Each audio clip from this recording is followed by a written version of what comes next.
নমস্কার বন্ধুরা, আমার রান্নাঘরে আপনাদের সবাইকে অনেক অনেক স্বাগত জানাই। আজকে আমি অনেক সহজভাবে পুর ভরার ঝামেলা ছাড়াই আলুর পরোটা তৈরি করব। পরোটাটা বানানো কিন্তু অনেকই সহজ। সকালে খুব তাড়াতাড়ি আপনারা কিন্তু এই পরোটাটা বানিয়ে বাচ্চাদের স্কুলের লাঞ্চেও দিতে পারেন। খেতে অনেক স্বাদ লাগে। তো চলুন পরোটাটা বানানো শুরু করা যাক। তো বন্ধুরা, এখানে আমি 3টে আলু নিয়েছি, সিদ্ধ করে নিয়েছি আলু 3টে। এবার আলু 3টে আমি গ্রেট করে নেব। তারপরে এখানে আমি 1 বাটি মতন গমের আটা নিয়েছি। আপনারা কিন্তু আটার জায়গায় ময়দাও নিতে পারেন, তবে এটা আমি বাচ্চাদের স্কুলের টিফিন লাঞ্চ তৈরি করছি, এই কারণে আমি আটা দিয়েই তৈরি করব। কারণ এই লাঞ্চটা আমাদের হেলদি হওয়া জরুরি, খুব দরকার, এই কারণে। তো এখানে আটার মধ্যে আমি দিয়ে দিলাম গ্রেট করা আলুটা। তারপরে দিয়ে দেবো স্বাদ মতন লবণ, দিয়ে দেবো সামান্য একটু হলুদ গুঁড়ো, আর এখানে দিয়ে দেব একটু ধনে গুঁড়ো আর চিলি ফ্লেক্স। আপনারা কিন্তু চিলি ফ্লেক্সের জায়গায় কাঁচা লঙ্কাটা কিংবা গোলমরিচ গুঁড়ো দিতে পারেন।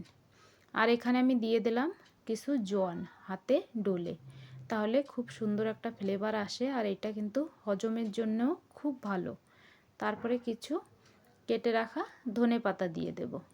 দিয়ে এবার আমি একসঙ্গে আলু আর আটা ভালো করে মিক্স করে নেব। তো বন্ধুরা, সব মায়েরা কিন্তু সকালবেলা উঠে খুব তাড়াতাড়ি বাচ্চাদের কি তৈরি করে দেব ভাবা লাগে, আর বাচ্চারা একটু চটপটা খেতে ভালোবাসে। তো এই যে রেসিপিটা কিন্তু খুবই হেলদি, খুবই চটপটা, আর বানানো খুব সহজ। তো অনেক সময় আলুর পুর ভরে পরোটা বানাতে গেলে কিন্তু অনেক সময় লেগে যায়, সেই ক্ষেত্রে আপনারা খুব তাড়াতাড়ি এই পরোটাটা তৈরি করে নিতে পারবেন। এইখানে দেখুন আলুটা কিন্তু খুব ভালো করে আমাদের আটার সঙ্গে ম্যাশ করে নিয়েছি, মতলব ভালো করে মিশিয়ে নিয়েছি। তারপর অল্প অল্প জল দিয়ে আমি একটা ডো বানিয়ে নিয়েছি।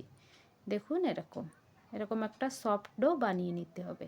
এবার এই ডোটাকে আমি 10 মিনিটের জন্য ঢাকা দিয়ে রেখে দেব। উপরে সামান্য 2 ফোঁটা তেল দিয়ে ভালো করে এইভাবে মিশিয়ে 10 মিনিটের জন্য ঢাকা দিয়ে আমি রেখে দেব। আর আটা মাখার সময় কিন্তু আমি কিন্তু একদম তেল দিইনি, পরে 2 ফোঁটা তেল দিয়ে মিশিয়ে এই যে ঢাকনাটা চেপে দিয়ে আমি রেখে দিলাম। আর এই পরোটার সঙ্গে খাওয়ার জন্য আমি একটা চাটনি তৈরি করব।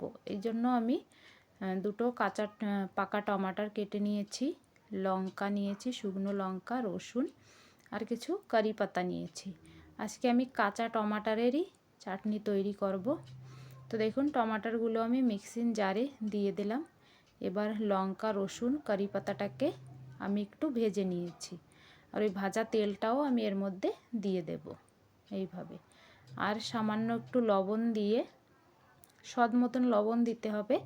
তারপরে এর মধ্যে কিন্তু কোনো জল দেওয়া যাবে না, ঢাকনাটা লাগিয়ে আমি চাটনিটা তৈরি করে নেব। এই চাটনিটা কিন্তু রুটি পরোটার সঙ্গে খুব ভালো লাগে খেতে। এখানে দেখুন 10 মিনিট হয়ে গিয়েছে, আটাটা খুব সুন্দর নরম হয়ে গিয়েছে। আমি আবার একটু এইভাবে মেখে নেব, আটাটাকে আরও নরম করে নেব। আর বন্ধুরা, এই আটাটা দিয়ে কিন্তু আপনারা রুটি, পরোটা, যেমন আমি পরোটা তৈরি করব, আপনারা কিন্তু নান রুটিও তৈরি করতে পারেন। আবার এমনি তেল ছাড়া রুটিও তৈরি করতে পারেন, যেমন রুটি তৈরি হয়। আবার কিন্তু লুচিও তৈরি করে নিতে পারেন। আপনারা যা কিছু তৈরি করবেন খেতে কিন্তু অনেকই ভালো লাগবে। এবার আমি শুকনো আটা দিয়ে এইভাবে একটা রুটি বেলে নেব। আর আমরা কিন্তু আটা দিয়েই রুটিটা বেলবো, শুকনো আটা দিয়ে। তারপরে রুটি বেলার পরে আমি এই রুটির উপরে সামান্য একটু তেল লাগিয়ে নেব এইভাবে। আমি কিন্তু আজকে একটা লেয়ার বাই লেয়ার পরোটা তৈরি করব, কারণ এইভাবে তেল লাগিয়ে লেয়ার বাই লেয়ার পরোটা বানালে কিন্তু পরোটাটা অনেক সময় নরম থাকে আর খেতেও অনেক ভালো লাগে। সবথেকে মেন কথা, পরোটাটা কিন্তু খুব নরম তৈরি হয় এইভাবে বানালে। দেখুন এইভাবে তেলটাকে ভালো করে লাগিয়ে নিতে হবে। তারপরে এখানে আমি এটাকে মুড়ে দেব। তো দেখুন খুবই সহজ বন্ধুরা, পুর ভরার কোনো ঝামেলা নেই। এইভাবে মুড়ে ভালো করে চেপে চেপে নয় বন্ধু, হালকা হাতে একটু এটাকে বেলতে হবে। এখানে আমার ভুল হয়ে গিয়েছে যে চেপে নয়, হালকা হাতে এটাকে আমরা বেলে নেব।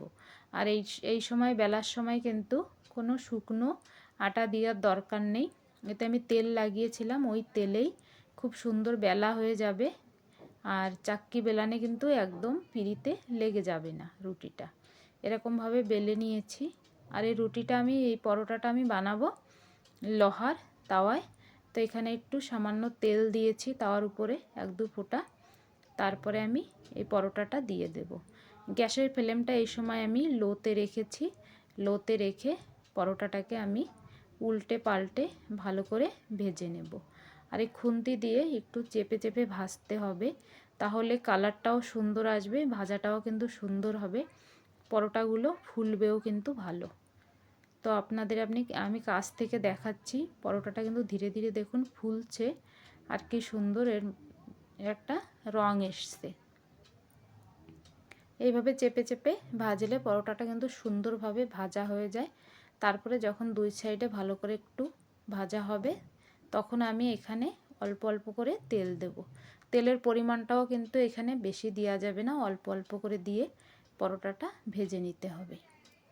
তো বন্ধুরা, ভিডিওটি যদি ভালো লেগে থাকে ভিডিওটিকে লাইক করবেন, চ্যানেলটিকে সাবস্ক্রাইব করে নেওয়ার অনুরোধ রইল। কমেন্ট করে জানাবেন রেসিপিটা কেমন হয়েছে। আর এই ঠান্ডার সময় তেলে ভাজা জিনিস খেতে কিন্তু ভালো লাগে, পরোটা, যেমন পরোটা, লুচি। তো এইভাবে পরোটা বানিয়ে আপনারা বাচ্চাদের স্কুলে দিতে পারেন। ঠান্ডা হয়ে গেলেও কিন্তু পরোটাটা অনেক ভালো লাগে খেতে। অনেক সময় লাঞ্চ ঠান্ডা হয়ে গেলে কিন্তু ভালো লাগে না খেতে, বাচ্চারা খেতে চায় না। সেক্ষেত্রে এই পরোটাটা যদি আপনারা বানিয়ে দিন, ঠান্ডা হয়ে গেলেও ভালো লাগবে। আর এর সঙ্গে যে চাটনিটা বানিয়েছি বন্ধুরা, চাটনিটাও কিন্তু খুবই টেস্টি। তো দেখুন এইভাবে আমি পরোটাগুলো সব বানিয়ে নিয়েছি। দেখতে পাচ্ছেন কতটা সুস্বাদু লাগছে দেখতে। দেখুন চাটনিটা আমরা বানিয়ে নিয়েছি। চাটনিটা বানানো কিন্তু খুবই সহজ। এর মধ্যে কিন্তু চাটনিতে পরে আর তেল দেওয়ার দরকার নেই, চাটনিটা পরে তড়কা লাগানোরও দরকার নেই। পরোটাটাতে আপনি দেখতে পাচ্ছেন লেয়ারগুলো কি সুন্দরভাবে খুলে যাচ্ছে। আর এখানে দেখুন সব পরোটাগুলো কিন্তু খুব সুন্দর নরম তৈরি হয়েছে। তো বন্ধুরা, এইভাবে পরোটা তৈরি করে বাচ্চাদের স্কুলে লাঞ্চে দিতে পারেন, অফিসে দিতে পারেন, কিন্তু সকাল বিকালেও এখানে বাচ্চাদের বানিয়ে দিতে পারেন ঘরে। তো বন্ধুরা, আজকের মতন এই পর্যন্ত। দেখা হচ্ছে আগের ভিডিওয়। সবাই ভালো থাকবেন।